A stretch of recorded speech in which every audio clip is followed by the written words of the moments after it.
सभी पत्रकार बंधुओं को मेरे तरफ से नमस्कार। आज हमने एक महत्वपूर्ण जो प्रेस कॉन्फ्रेंस रखा है। आपको मालूम होगा कि काफ़ी समय से बांग्लादेश, करीब 1 साल से बांग्लादेश में बसे हिंदुओं को, उनके मठों को, उनके साधु संतों को मारा जा रहा है।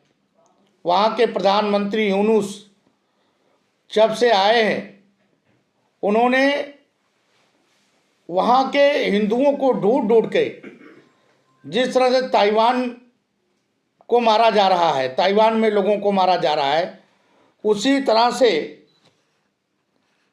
अभी जो वहाँ घटना हुई है, वो घटना बहुत दुखदाई घटना है कि पेड़ में बांधकर मारा गया, फिर जलाया गया। वो व्यक्ति एक दलित था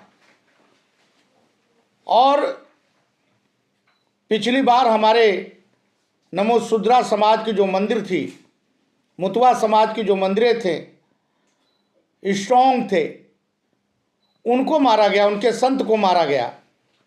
मैं आज प्रेस के माध्यम से ये बता देना चाहता हूँ, बांग्लादेश के प्रधानमंत्री यूनुस को, कि अगर आपने ये रवैया बंद नहीं किया और बांग्लादेश में हिंदुओं सुरक्षित नहीं रखा गया, तो भारत में जितने भी बांग्लादेशी हैं, हम चुन चुन के मारेंगे और उसी तरह से मारेंगे जिस तरह से आपने हमारे लोगों के साथ किया है, हमारे लोगों को मारा है, उसी तरह से मैं मारूंगा। ये हमारे भारतीय बौद्ध संघ ने आज ऐलान किया है कि पूरे देश में इसके लिए हस्तक्षेप चालू किया जाएगा। हर जगह जगह पर हस्तक्षेप चालू करके रखा जाएगा और देश के अंदर हम कहीं भी बांग्लादेशी मिलेगा तो उसको पकड़ेंगे और उसको पीटना चालू करेंगे। ये आज हमारा ऐलान है। बहुत दिन हो गया, हम 1.5 साल से परेशान हैं। 1.5 साल से आप हमारे साथ इस तरह से घटना कर रहे हैं और 1.5 साल से इस तरह से नाटक आप कर रहे हैं।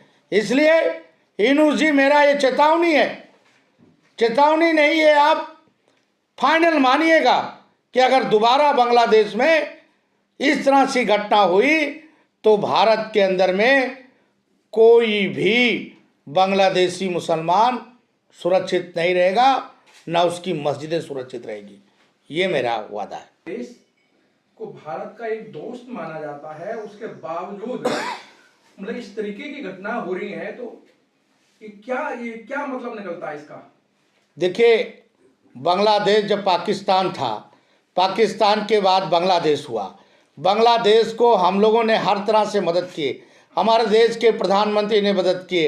हमारे देश के प्रधानमंत्री आज से 4 साल पहले बांग्लादेश गए और बांग्लादेश में हम लोग जो हिंदू था, जो हिंदुओं की दशा थी, वहाँ 27% हिंदू था। आज वहाँ के हिंदुओं की जो है स्थिति है, मात्र 5% है। बौद्धों की स्थिति जो थी वो 23% थी और आज बौद्धों की स्थिति मात्र 2% है। वो लोग, वहाँ के जो मुसलमान हैं, ज़बरदस्ती हमारी बहन बेटियों से शादी करते हैं, उनको मुसलमान बनाते हैं। वही दशा पाकिस्तान में है। इसलिए बांग्लादेश का जो यूनुस जब से आए प्रधानमंत्री, उन्होंने तो हमारे लोगों को चुन चुन के मारने का काम किया। आपने देखा होगा कि दास को जिस तरह से मारा, अब हम बर्दाश्त नहीं करेंगे। बहुत हो गया बांग्लादेशियों को, कि जो हमारे लोगों को मार रहे हैं, हमारे साधुओं को मार रहे हैं, हमारे साधुओं के, हमारी बहनों के स्तने काट रहे हैं, हमारी बहनों के मांगे छीन रहे हैं। तो यह बर्दाश्त के बाहर हो गया है। इसलिए हमने ये फैसला लिया है कि भारत के अंदर में जो भी बांग्लादेशी मिलेगा उसके साथ वही दशा किया जाएगा। बनते जी हर एक जगह देखा है, चाहे देश है और भी कहीं है, कि सब जगह ये दलित ही टारगेट पर क्यों रहता है? वहाँ दलित बात दलितों की नहीं है, हिंदुओं की है, सनातनियों का है। ऐसा नहीं है वहाँ पे सारे हिंदुओं को मारा गया जो सनातनी है, दलित भी सनातनी है, इसलिए सनातनियों को मारा जा रहा है। और वहाँ अब इस देश में ना दलित और हिंदू की बात है, सनातनी की बात है। हम इकट्ठा होकर के उन लोगों को मुंह तोड़ जवाब देंगे। भारतीय बौद्ध संघ का मानना है कि बांग्लादेश में भी अल्पसंख्यकों को हिंदू बौद्ध सहित जो सुरक्षा के लिए भारत को कोई मतलब विशेष कूटनीति का दबाव होना चाहिए। भारत के प्रधानमंत्री आदरणीय नरेंद्र मोदी जी और गृह मंत्री माननीय अमित शाह जी से मैं निवेदन करूंगा आपके माध्यम से, और उनको ज्ञापन भी दे करके करेंगे कि वहाँ के अल्पसंख्यकों को सुरक्षित रखा जाए और वहाँ पे सरकार को दबाव डाला जाए। जैसे कि कल रूस ने दबाव डाला है, उसी तरह से हमारे देश के प्रधानमंत्री दबाव डालें और हमारे देश के गृह मंत्री, ताकि हमारे वहाँ हिंदू सनातन सुरक्षित रहें। सर, ये बौद्ध धर्म शांति और अहिंसा का पाठ पढ़ाता है, ठीक है। ऐसे में बांग्लादेश में हो रही हिंसा के खिलाफ आपका संगठन किस तरह से हिंसक विरोध या जागरूकता अभियान चला रहा है? देखिए, आप भगवान बुद्ध ने कहा है कि जब धर्म की हानि हो और धर्म के ऊपर जब कुटरघात हो, तो जो अहिंसा के लोग हैं, जो हम बुद्ध को मानने वाले लोग हैं, उनको मजबूरी में हथियार उठाने की जरूरत पड़े तो हथियार भी उठाना चाहिए। ये हमारे देश के लिए और हमारे सनातनी धर्म के लिए बहुत बड़ा कुटाराघात है कि एक व्यक्ति को पेड़ पे लटका करके मारा जा रहा है, जलाया जा रहा है, वहाँ के साधु संतों को जलाया जा रहा है, वहाँ की जितने मठे हैं उसको तोड़ी जा रही है, जबकि भारत के अंदर में एक भी मस्जिद कभी तोड़ी नहीं गई, न विश्व हिंदू परिषद की तरफ से, न किसी हिंदू संगठनों की तरफ से। यहाँ तो हम उन लोगों को हर चीज़ से पनाह देते हैं। हमने राष्ट्रपति बनाया, हमने उपराष्ट्रपति बनाया, हम मुसलमानों को हर तरह से देश के अंदर सांसद बोलने का अधिकार है, लेकिन बांग्लादेश के अंदर में हिंदुओं को बोलने का भी अधिकार नहीं है, जिस तरह से ये किया गया है। सर, बांग्लादेश के बौद्ध समुदाय पे भी क्या खतरा है?